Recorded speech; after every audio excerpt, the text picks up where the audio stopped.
Good morning, magandang umaga. Alam nyo, pinatabas namin ito. Long time ago, tapos tumubo na. Pinatabasan ulit. Eto na kami guys ngayon. Minsan nakakalungkot pag isipin yung effort mo na ginawa.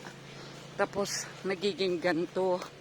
Pero sige lang, I think lesson ito sa ating mga, lalo pa sa mga tumatanda na mag-settle tayo. Saan ba talaga tayo titira? Dito ba talaga? Doon ba? Ano ang goals natin? Yan. Ito ako ngayon, ka-day off. Pagkatapos mamaya magtatrabaho ng gusto. Sa edad naming mag-asawa ngayon guys, maraming may plans, may minsan, parang parang hindi maintindihan ano ba talaga ang dapat gawin. Thank you sa pagpapatabas, Joshua.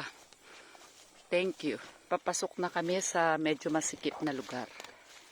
Eto, aray ko, muntik pa akong madapa.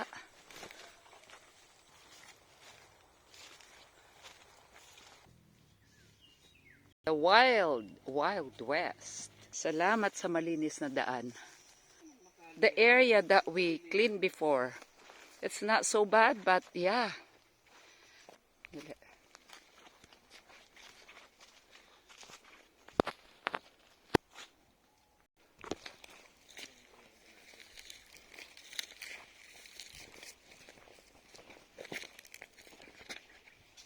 Oh.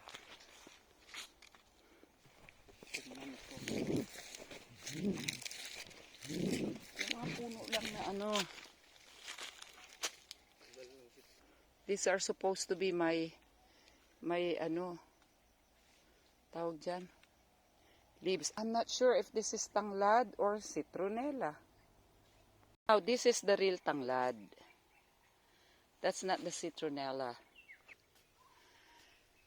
Farming is not easy, of course, but we want to do something of importance.